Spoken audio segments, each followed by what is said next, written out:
첫 번째 경기 FC 도쿄 대 시미즈 분석 시작해보겠습니다. FC 도쿄는 3-4-3 포메이션을 바탕으로 하프라인이 전방 압박과 빠른 측면 전개를 시도하고 있고 마르셀로 라이언과 기타하라가 공격 작업을 이끌고 있으나 전체적인 골 결정력은 기대에 미치지 못하고 있고 수비 라인은 안정적으로 구성되어 상대의 빠른 역습에 효과적으로 대응하고 있으며 라인 간격 조절 능력도 향상되었고 특히 홈 경기에서는 수비 밸런스를 우선시하며 실점 억제를 최우선 전략으로 가져가는 경향이 강하다.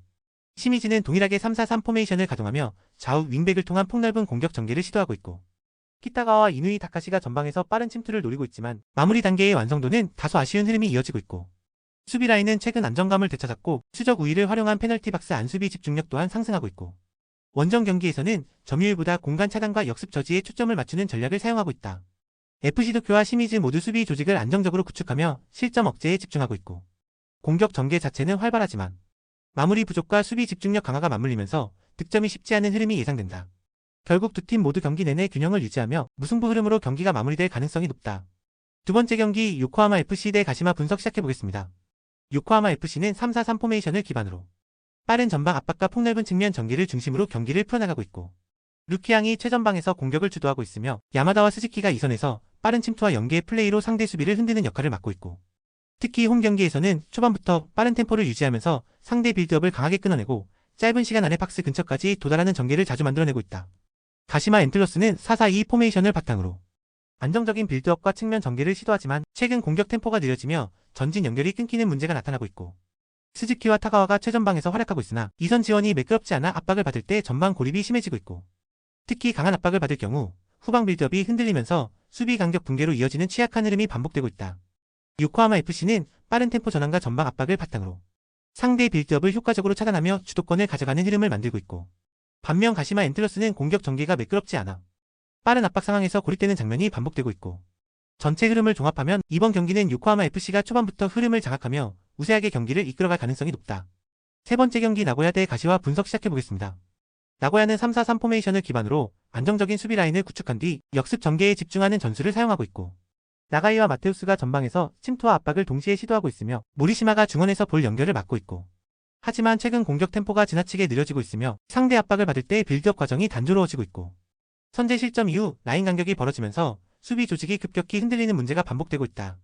가시와 레이솔은 3-4-3 포메이션을 유지하면서 빠른 공격 전환과 높은 활동량을 기반으로 경기를 운영하고 있고 카키타가 전방에서 활발한 움직임을 가져가고 있으며 고이즈미와 마사가 이선에서 빠른 연계와 침투를 시도하며 공간을 적극적으로 공략하고 있고 특히 하프라인 부근에서 볼 탈취 이후 빠른 역습 전개가 안정화되고 있으며 전방 압박 성공률이 높아져 실점 억제력도 강화된 흐름을 보이고 있다.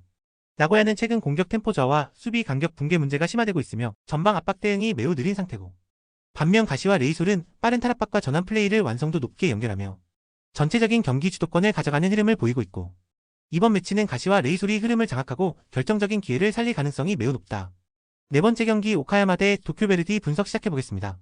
오카야마는 3-4-3 포메이션을 바탕으로 강한 전방 압박과 빠른 공격 전환을 시도하는 팀이며 이치미와 아타루는 상대 수비 뒷공간을 노리는 움직임이 탁월하며 기무라는 측면에서 크로스를 배급하는 역할을 맡고 있고 특히 수비 전환 시 미드필더 4명이 빠르게 내려와 공간을 차단하는 조직력이 안정적이며 세트피스 상황에서도 높은 집중력을 보여준다. 최근 홈 경기에서는 점유율을 적극적으로 확보하며 경기를 주도하는 패턴이 반복되고 있다. 도쿄베르디는 동일하게 3-4-3 포메이션을 구사하지만 빌드업 속도가 상대적으로 느리고 전방 압박이 약점으로 지적된다. 모리타와 호쿠다는 중원 연결에서 기술적 능력은 좋지만 템포를 끌어올리는 데 한계가 있어 역습 대응이 다소 늦는 편이며 야마미는 빠른 돌파가 가능하지만 최근 경기에서는 고립되는 경우가 잦아 결정적 찬스를 만드는 데 어려움을 겪고 있고 특히 수비진의 커버 범위가 좁아지는 후반 시간대에 실점 가능성이 높다는 점이 주요 불안 요소다. 오카야마는 빠른 압박과 공격 템포를 기반으로 초반부터 주도권을 잡을 가능성이 크고 도쿄베르디는 빌드업 속도와 수비 전환에 약점이 뚜렷해 오카야마의 강한 압박에 고전할 수밖에 없고 전체적인 경기 흐름은 오카야마 쪽으로 무게 중심이 쏠릴 전망이다. 다섯 번째 경기 산프레체 히로시마 대 니가타 분석 시작해보겠습니다. 산프레체 히로시마는 3-4-3 포메이션을 기반으로 양쪽 윙백의 적극적인 오버래핑과 빠른 미드필더 지원을 앞세워 경기를 풀어가고 있고 제르맹이 최전방에서 제공권과 압박을 모두 수행하고 있으며 가토와 가하베가 이선 침투와 빠른 템포 전환을 통해 공격을 다이나믹하게 만들어내고 있고 특히 홈 경기에서는 전반 초반부터 공격 템포를 끌어올리며 상대 수비 라인을 무너뜨리는 강한 압박과 스피드 플레이를 이어가고 있다. 알비렉스 니가타는 4-2-3-1 포메이션을 유지하며 점유율 기반 빌드업을 시도하는 팀이며 하세가와가 중앙에서 볼 배급을 맡고 있으며 타카기와 코미가 측면에서 공격 전개를 지원하고 있고 하지만 전체적으로 공격 템포가 느리고 빠른 압박을 받을 경우 전개 과정이 매끄럽지 못해 역습 상황에서 약점을 드러내는 경우가 많고, 특히 강한 압박을 받는 경기에서는 후방 빌드업이 흔들리며 실점 위험이 급격히 높아지는 흐름을 반복하고 있다. 산프레체 히로시마는 홈 경기에서 강한 전방 압박과 빠른 전환 플레이를 통해 상대 수비를 무너뜨리는 데 성공하고 있고, 반면 알비렉스 니가타는 점유율은 유지하지만 빠른 압박에 흔들리며 후방 빌드업이 자주 끊기는 문제를 노출하고 있고, 이번 매치는 산프레체 히로시마가 경기 초반부터 흐름을 잡으며 우세한 경기를 펼칠 가능성이 매우 높다. 여섯 번째 경기 아스날 대 PSG 분석 시작해보겠습니다. 아스날은 레알 마드리드를 상대로 5대1이라는 압도적인 합산 스코어로 4강에 진출하며 챔피언스리그 우승 후보로 급부상했다. 현재 팀은 12경기 연속 무패를 달리고 있으며 특히 챔피언스리그에서는 8경기 연속 무패를 기록 중이며, 그러나 이번 경기에서는 핵심 수비수 가브리엘 마갈량이스, 공격의 축이었던 가브리엘 제주스와 카이 하베르츠, 미드필드의 중심이었던 토마스 파티와 조르지뉴가 모두 결장한다. 특히 토마스 파티는 징계로 인해 출전할 수 없으며 이로 인해 미켈 메리노가 출전할 가능성이 높지만 몸 상태에 변수가 있고, 최근 득점 감각이 좋은 부카요 사카가 공격을 이끌 것으로 보이며 아스날은 탄탄한 수비와 날카로운 측면 공격을 중심으로 경기를 풀어나갈 것으로 예상된다. 파리 생제르맹은 이번 시즌 챔피언스리그 원정 18경기 연속 득점을 기록하며 강한 공격력을 이어가고 있다. 하지만 최근 니스에게 홈에서 1대3으로 패배하는 등 리그 경기력에는 다소 불안함이 감지되고 있다. 루이스 엘리케 감독은 부상자 없이 풀 전력으로 아스날 원정을 준비할 수 있게 되었지만 최근 오스만 덴벨레가 공식 경기 6경기 연속 무득점에 그치면서 공격의 날카로움이 다소 무뎌진 모습이다. 주전 공격수 오스만 덴벨레는 이번 시즌 44경기에서 44개의 공격 포인트를 기록했지만 최근 페이스가 떨어지고 있어 큰 기대를 모으기는 어렵다.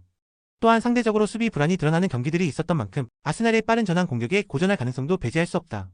이번 경기는 양팀 모두 공격적인 운영을 펼칠 가능성이 높지만 홈 2점을 지닌 아스날이 수비 집중력에서 조금 더 앞설 것으로 예상된다. 아스날은 토마스 파티의 부재에도 불구하고 미드필드 조직력을 유지하며 경기를 주도할 것으로 보이고 부카요 사카의 활약이 다시 한번 승부를 가를 수 있는 변수가 될 전망이다. 파리 생제르맹은 원정 득점 기록을 이어갈 가능성은 높지만 수비 조직력에서 불안 요소를 안고 있는 만큼 승부처에서 밀릴 가능성이 크다. 아스날의 2대1 승리를 예상한다.